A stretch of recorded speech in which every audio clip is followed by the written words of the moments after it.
Have you ever noticed how being kind doesn't always earn you love, but sometimes earns you silence, sarcasm, or even subtle hate? You show up with good intentions. You forgive quickly, listen deeply, and give without keeping score. But instead of gratitude, you get suspicion. Instead of closeness, you feel a quiet distance grow. It's like offering someone a warm coat in winter, and they accuse you of trying to make them feel weak. Or imagine handing someone a candle in the dark, only for them to blame you when it flickers. That's what kindness feels like in the wrong hands. It becomes a threat, not because of what you've done, but because of what it reveals. Because when you treat people with gentleness, it exposes their harshness. When you stay calm in storms, it exposes their chaos. And when you give without strings, it reminds them of how transactional they've become. The truth: not everyone is ready for pure intentions. Some people hate kindness, not because it's wrong, but because it highlights what they're unwilling to be. And the more grounded you become, the more unstable they feel. So why do they hate you, even when you're kind? Stay with me, because once you understand the reason, you'll stop taking their hate personally forever. Let's begin. Number 1, your kindness makes them feel small. Let's talk about a strange but real truth. Sometimes your kindness doesn't earn you love, it earns you hate, especially when it's sincere, especially when it's given without strings attached. You're not doing it to gain favor, to look good, or to be admired. You're just living from a place of quiet integrity. But for some people, that kind of authenticity is uncomfortable. It doesn't inspire them. It unsettles them.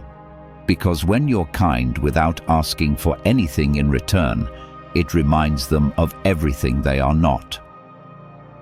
Here's the truth. When you show up with compassion, patience, and generosity, people who've buried those parts of themselves may feel exposed. Your light doesn't just brighten the room, it casts shadows. And those shadows are painful to people who haven't faced them. Your kindness becomes a mirror, reflecting the version of themselves they've neglected or abandoned. Instead of feeling lifted by your presence, they feel judged, even if you've said nothing at all. Why? Because deep down, they know they're not living the same way. And it's easier to resent you than to confront that truth. This is where Stoic wisdom cuts through the noise. Marcus Aurelius once said, "The man who lives rightly offends the corrupt simply by existing." That line is not about arrogance, it's about alignment. When your values, your actions, and your attitude are all aligned with integrity, you create a tension that people living out of alignment can't ignore. They might smile in your face, but deep down they resent you. Not because you did anything wrong, but because you reminded them of what right looks like. Let me share a story. A guy I know, let's call him Jake, was the type of person who helped everyone. He stayed late to help co-workers, remembered birthdays, stepped in when someone was overwhelmed. He didn't ask for recognition, he just cared. But over time, Jake noticed something odd. A few people in the office started talking behind his back, dismissing him as too much, mocking how nice he was, even twisting his kindness into weakness. At first, Jake was confused. He thought, "Aren't I doing the right thing?" But then he realized his quiet integrity made others feel exposed. His presence reminded them of how indifferent or selfish they'd become. And rather than changing themselves, they turned on him. So how do you deal with people who hate you for your kindness? First, understand that their reaction says more about them than it ever will about you. Second, don't shrink to make others comfortable. If your kindness unsettles them, that's their battle, not yours. And finally, remember this: Your light is valuable because it's rare. At the end of the day, you're not responsible for how others feel about your goodness. You're responsible for protecting it.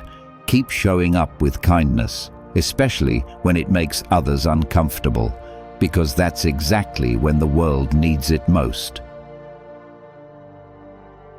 Number 2, they mistake kindness for weakness.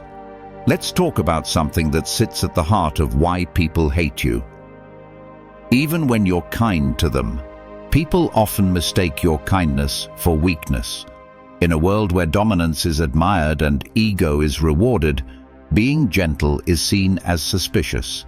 If you're calm, you must be hiding something. If you're forgiving, you must be soft. If you're quiet, they assume you're powerless. Some people don't understand kindness unless it's loud, performative, or transactional. And when yours isn't, they treat it like a vulnerability to be exploited. Here's the truth. Some people are so hardened by their own pain, their own battles, that they see gentleness as a flaw.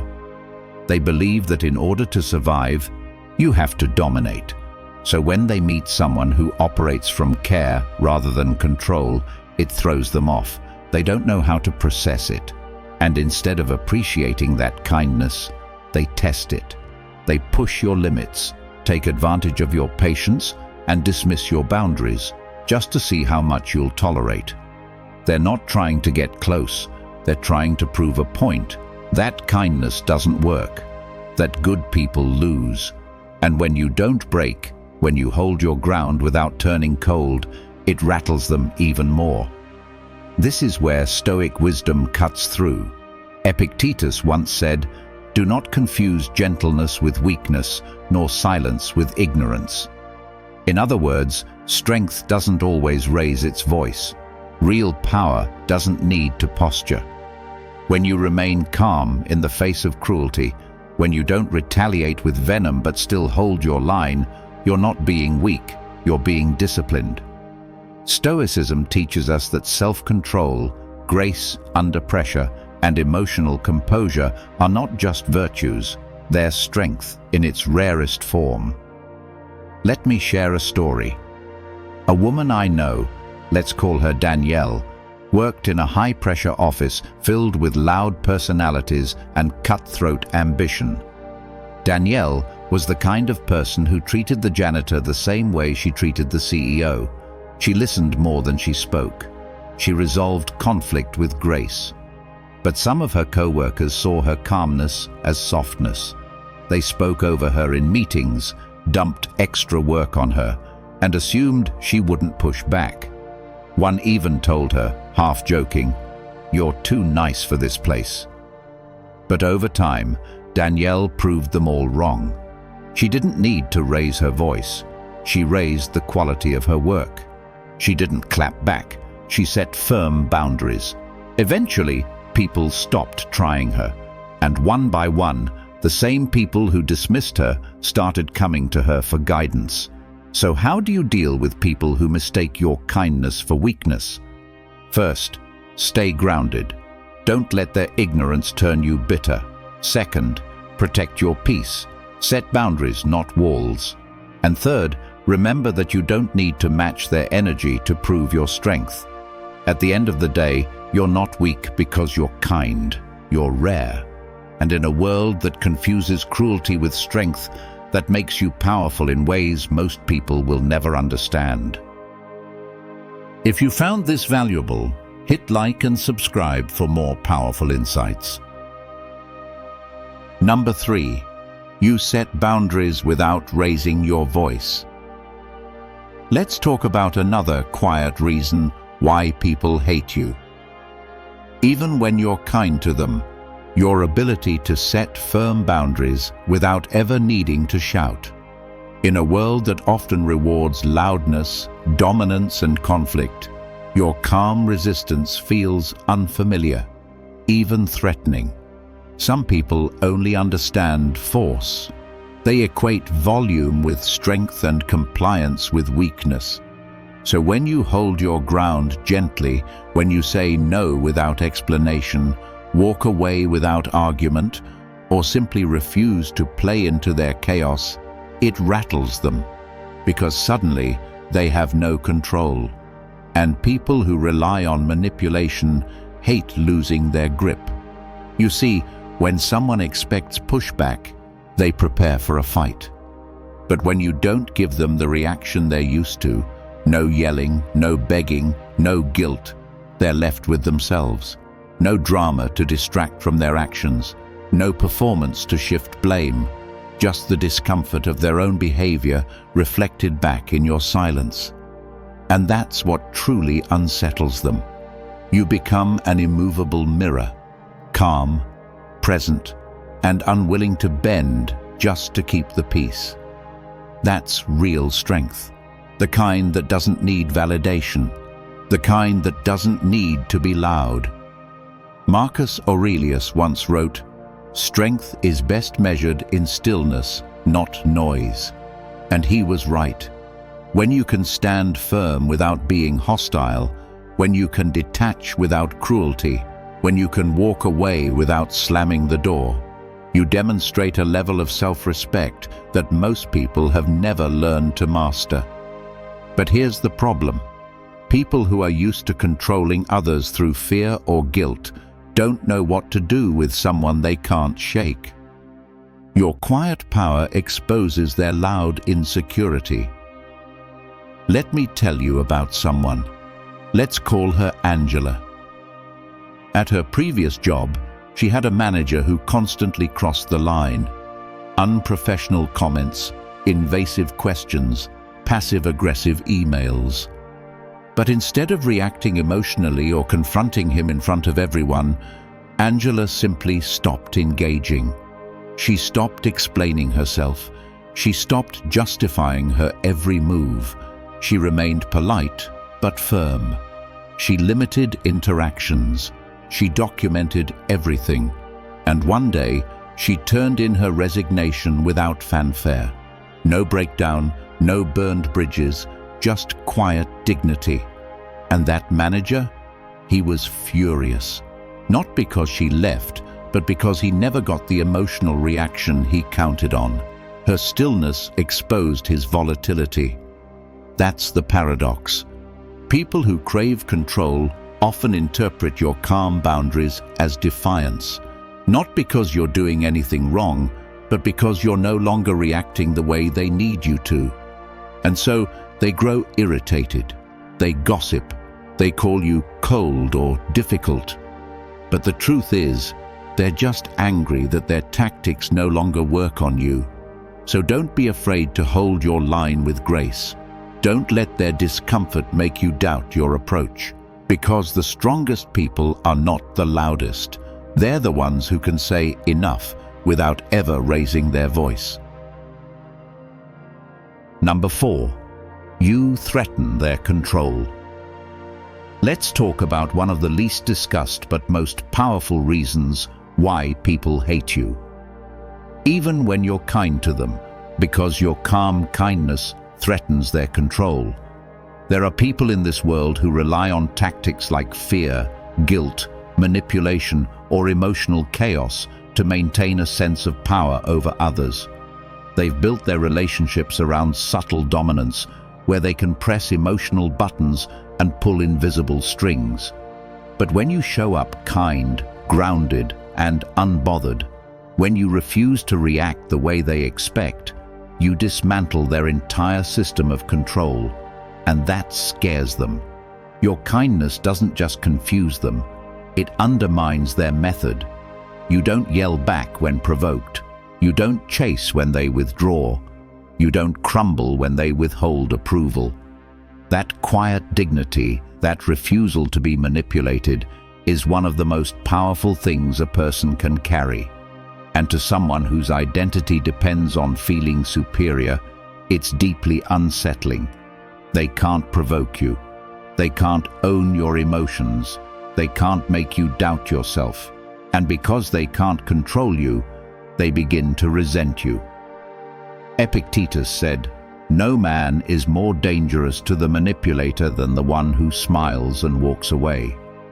Why? because that kind of person exposes the manipulator's true weakness, the need for control. And when you show that their guilt trips don't land, that their silent treatments don't matter, and that your self-respect doesn't waver, you're showing them their power has no reach over you anymore. That's not just frustrating for them, it's infuriating. Let me tell you about a man named Mark. He was dating someone who constantly played mind games, pulling away one day, acting overly affectionate the next, criticizing him subtly in front of others. But Mark didn't lash out. He didn't plead or argue.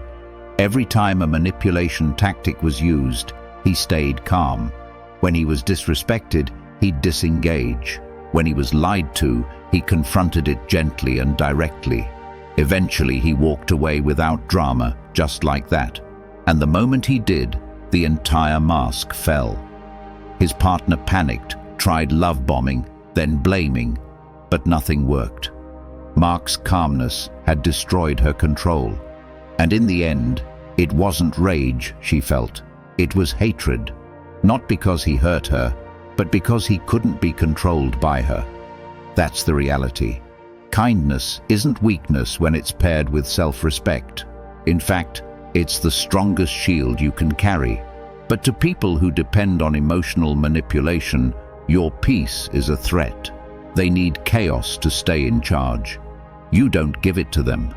And so, they try to paint your strength as cruelty, your boundaries as coldness, your kindness as fake. But deep down, they know the truth. They've lost their grip on you. So stay kind, stay calm, and most of all, stay untouchable, because that's what drives manipulators mad. They can't touch a person who doesn't need their approval to stay free. If you've watched the video this far, don't forget to leave a comment with a thank God and give it a like if you enjoyed the content. Your support means a lot and motivates me to keep creating more interesting videos. I hope you find inspiration in them and that we continue learning together. Thank you for your support. Number 5. They want you to fail quietly. Let's talk about one of the most uncomfortable truths behind why people hate you even when you're kind to them. Because your quiet success makes their inner bitterness impossible to ignore. When you grow in silence, with kindness and humility, you become a mirror some people can't stand to look into. You didn't play dirty. You didn't step on others. You didn't shout about your progress. And yet you're still rising. That unsettles those who've built narratives about how nice people finish last. You prove them wrong just by existing. And instead of celebrating you, they start secretly wishing you'd trip. These are the people who are fine with your kindness, as long as it's tied to struggle. They're okay with your good heart, as long as you're quietly losing. But the moment your decency begins to bear fruit, peace, respect, fulfillment, it disrupts something in them. It threatens the justifications they use for their own cynicism. Because if you can stay soft and still succeed, what does that say about all the bitterness they've chosen to carry? Seneca once said, "The tranquil soul offends the restless one." And you'll feel this when your peace makes someone else squirm. Your stability makes their chaos louder. Your steady climb exposes their lack of progress. Your wins, achieved with grace instead of aggression, highlight the fact that they've been chasing validation instead of virtue. That's why some people don't just ignore your growth. They resent it, because it's a reminder that the path they mocked actually works. And worse, it works without them. Let me tell you about someone named Rachel. She was known for being kind, generous, and deeply ethical in her workplace. People liked her, but they didn't take her seriously. They assumed her softness meant she'd stay in the background. But Rachel didn't need noise. She worked hard, uplifted others, and carried herself with grace, even when others gossiped, excluded her, or questioned her ability. Slowly but surely, Her leadership became undeniable. She got promoted. She earned trust. And when she did, the whispers began. She's fake. She's lucky. She must be manipulating someone. Why? Because they couldn't understand how someone could rise without stepping on others. They wanted her to fail quietly. Her success, paired with kindness, exposed every excuse they had built around cruelty. That's how it works. When your growth doesn't come from aggression, people who rely on it feel attacked. Your light shows them the shadows they tried to ignore. And the louder their resentment grows, the more obvious their unrest becomes. So let them talk. Let them doubt. Let them hope you fall. But don't stop walking. Because their hate isn't proof that you're wrong. It's proof that you've done what they couldn't. Grow without bitterness. And that's something they'll never understand until they choose peace over pride. Number 6. You don't match their chaos. Let's talk about one of the clearest reasons why people hate you, even when you're kind to them. It's because you don't match their chaos. In a world where emotional outbursts, constant complaining, and subtle conflict have become the language of connection for many, your calm throws everything off.